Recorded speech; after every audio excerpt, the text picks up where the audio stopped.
Hi, this is Maggie from Crafts the Charm. Thank you for stopping by my channel. I'm so glad you're here. So earlier in the spring, I made some buntings for my front porch out of canvas drop cloth and some old jeans, and I'll include a link to that video here and in the description.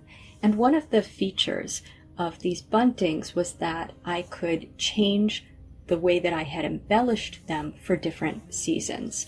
So I started out embellishing them for Memorial Day, and I thought I would keep those decorations on the buntings through the 4th of July, but then I realized I wanted to redecorate them for Pride. So the first thing I'm going to do is simply take off the Memorial Day embellishments, and this is very easy.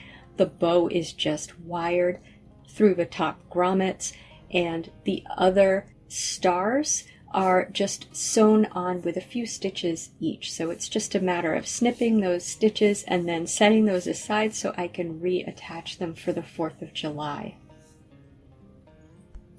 Now for a Pride embellishment, I am going to use the rainbow theme, and I did choose just a traditional rainbow for aesthetic reasons. So I hope that nobody is offended that I haven't picked their particular rainbow. I hope that the rainbow simply communicates a sense of acceptance of people of all gender identities and sexualities. Also people in that intersectional space, like people of color who also fall into the queer spectrum. So what I picked up is these hearts from the Dollar Tree. Now these are galvanized hearts, and I chose these because I like the shape of them. They come 3 to a package. So originally I thought that I would use the hearts to make a rainbow, so I picked up 4 packages of these.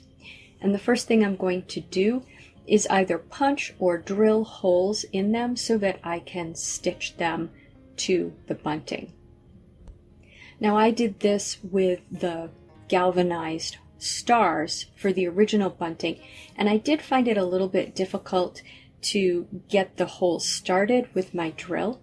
So I actually found it easier this time just to use a little nail and punch a hole through by nailing. This does make it a little bit rough on the back as compared with drilling the hole through. But again, it's much easier to just punch the hole because the drill slips around a little on the surface. So I punched 2 holes in each of these, 1 on each side. And so again, originally I planned to paint each heart in a single color. And then when I got the hearts in front of me and the colors in front of me, I thought I would try something a little different. I thought I would paint a rainbow on each heart individually. And here are all the paint colors that I used in this project. I just used paints that I had on hand. And you can see there's no purple or violet colored paint here, and that's because I used up my purple paint when I made Stitch back at Halloween. So I mixed that dark blue and the bright red plus a little bit of the muted aqua to make the purple that I used. The other colors that I have here are Ceramcoat Jubilee green and Apple Barrel Harvest orange and Apple Barrel Sunny Day. And then later I'm going to use this metallic, folk art metallic pure gold. So to paint these and get the rainbow effect, this took a lot of brushes. So what I did was I started with the red at the top, and I just painted red at the top of all of the hearts. And I'd say 12 hearts, and by the way, I only ended up using 10 of them, but I'd say 12 hearts is a stretch because you want to keep this paint wet as you work with it. So then the next thing I did was, using the same brush, I took some of the Harvest Orange and blended it at the bottom of the red. And this is going to give us a blended or watercolory kind of look. And if I'm going to be philosophical, I'm going to say I like this, I love this blending because it reminds us of the continua of gender expression and sexual expression, instead of putting things into individual boxes. Nature is really just too messy for that. So I really did like this technique, both for the way it looked and for the meaning that I interpreted from it. Okay, so I'm going to set that paintbrush aside and use a new paintbrush to put Harvest Orange below where the blended color is. And then I'm going to follow that same process all the way down the hearts with all of the colors. So now I use my Harvest Orange paintbrush to blend in the Sunny Day with the bottom of the Harvest Orange, and then a new paintbrush to give me some pure Sunny Day. Then use that paintbrush to blend in the Jubilee Green with the Sunny Day. And here, because that green is such a strong color, it has so much pigment, I did mix a little bit more of the Sunny Day in with it, so you might find you want to do that to get the color looking the way you want. And then I went with that the plain green, so then I used that paintbrush to mix in the muted aqua. I just really liked this muted aqua color as opposed to a darker blue, such as my dark blue color there. So that's why I used that color. I just really like it. And then again, for the purple at the bottom, I didn't have any purple paint left over, so I mixed up this dark blue, the bright red, and a little bit of the muted aqua to get that purple color.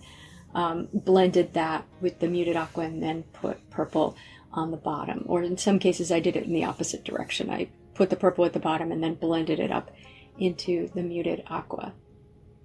So then I let those dry, and once they were dry, I covered them with some matte Mod Podge. The paint, this is acrylic paint, and it's just not going to stick well on the metal. It already is flecking up a little bit in a few places as I'm putting the Mod Podge on, like it's really quite fragile. So covered that with a coat of Mod Podge to give it a little more lasting power.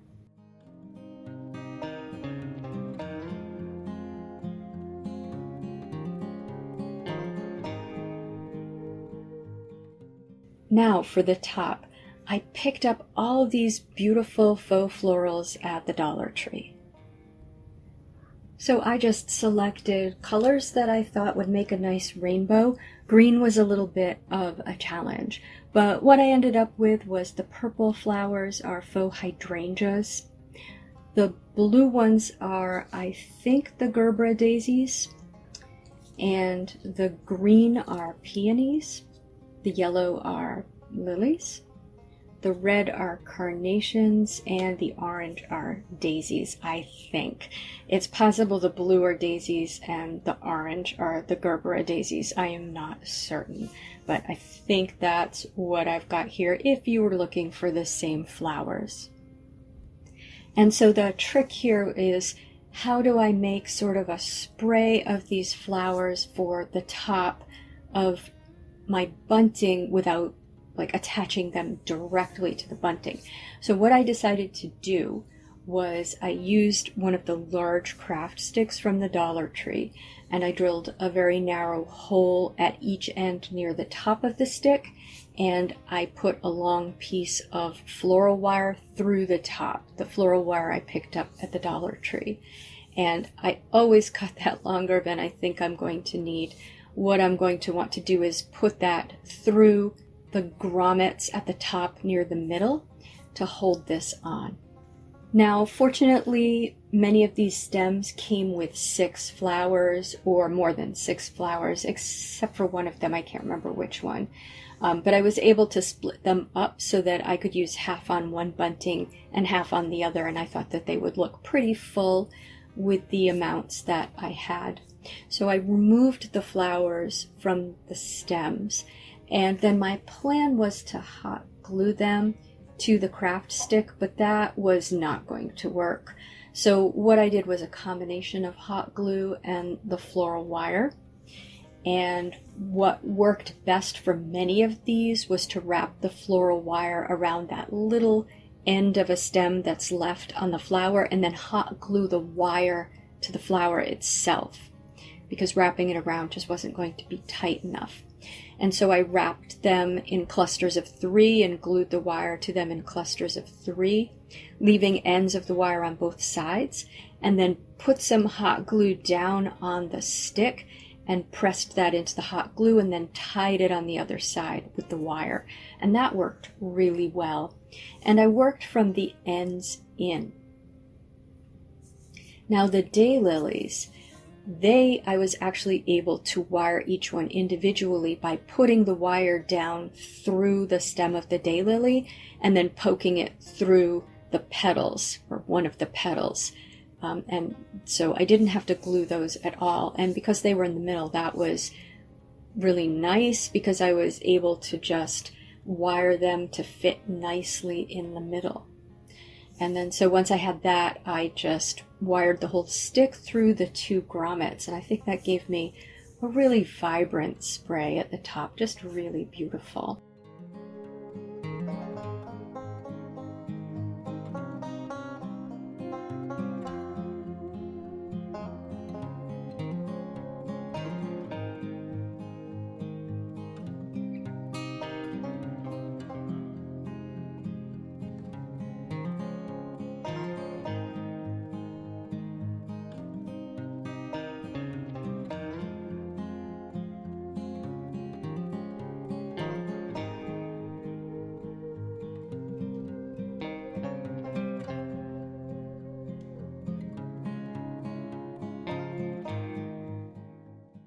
Now the hearts then I just stitched to the bunting, just as I had done before with the stars.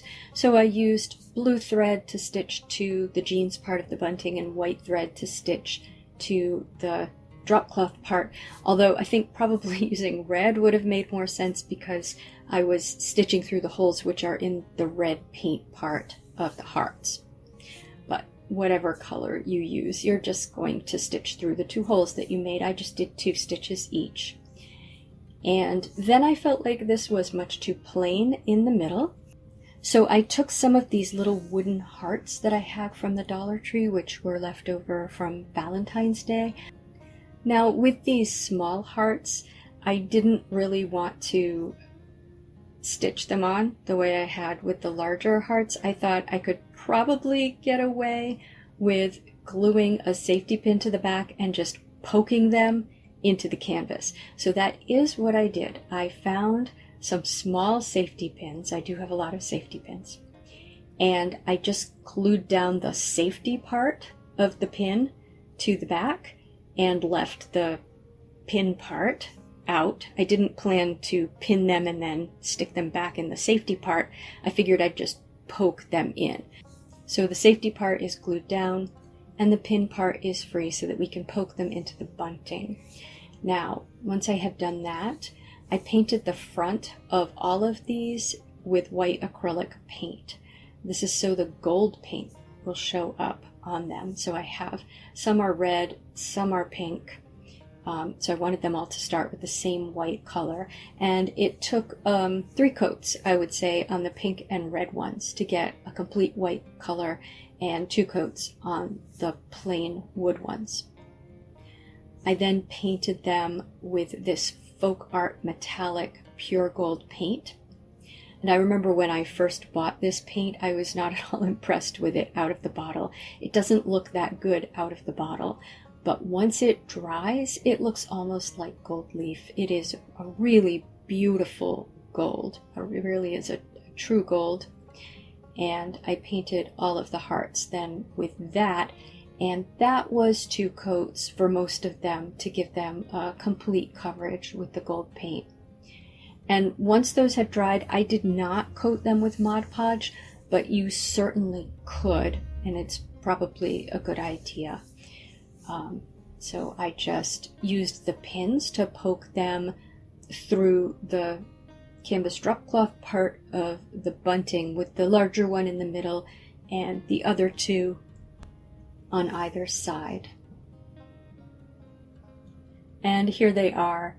They are going to go on my front porch, but you might have noticed in the other video that there are a lot of bushes in front of my front porch, so it was really hard for me to show them to you that way. So I've just put them here on my upstairs deck where it's very sunny, so you can see how vibrant these colors are.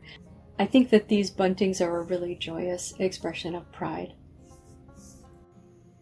Now, I felt like I needed just a little bit more to go with the buntings because I still had the Memorial Day decor between my windows and I still had my Memorial Day wreath. So I thought I would pick up some quick decor from the Dollar Tree. They have this wearable flag cape that was the perfect size to go between my windows because it's about 2 feet wide. So I just took this out of the package, and you can iron it with a very cool iron, so I ironed it. And then I found a dowel, and it just happened to be about 2 feet long. I have a lot of stuff like that just sort of in my basement lying around the house because we've been doing projects for a very long time in this house, and maybe we're hoarders, but we've got a lot of leftover stuff. So I have a 2-foot long dowel, and what I did was laid that at the top of the cape before it starts to curve and make a cape shape.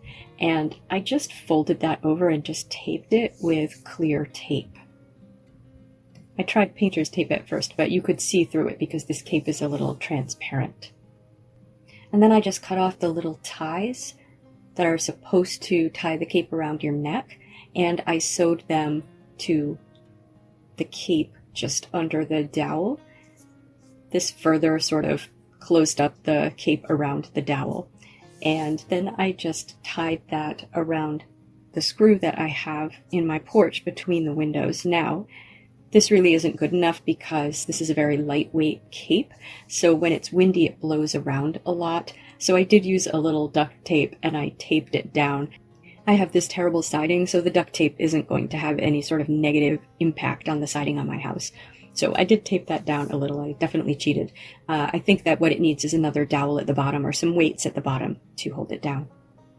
And then I just love this. This is my quick $2.50 wreath. So I have a 14-inch wire wreath form from the Dollar Tree and this gorgeous multicolored lei. And this fits perfectly around the 14-inch wreath. So all I did was use a little bit of the florist's wire from the Dollar Tree, and I just fastened it around the 2 middle wire strands on the wreath. I found that that way it looked the best. So I started just doing the 12 o'clock, 3 o'clock, 6 o'clock, 9 o'clock, and then next to each one I did the other metal piece that's in the middle. So if I did the further out one, then I did the closer in one next to that. And this gave it a good spread across the wreath, whereas if I just did it on one, I noticed that if I did it on the outside one, it wasn't covering the inside enough. If I did it on the inside one, it wasn't covering the outside enough. So if I alternated, so I just kept holding it up to see if it was sagging anywhere, not following the shape of the wreath anywhere, and then I would just add another piece of wire. But that was it. And I think that this beautiful lei could also have been used in place of the flowers on the buntings. The update to the buntings did cost about $15 because of all the flowers, but you could buy just 1 or 2 of these flower leis and use those instead of the flowers, and I think you would get basically the same effect for a lot cheaper. So these are all of the porch decorations. I can't easily show you the whole thing again because of the bushes, but here's what I have on my porch now, and I'm very pleased with how cheerful it is and how it represents pride. Tell me what you think of the buntings and how you would have decorated them in the comments. I would love to hear about it. And if you liked this video, please give it a thumbs up. And if you enjoy this sort of content, please subscribe to Crafts the Charm. Thank you for spending time with me today. Take care.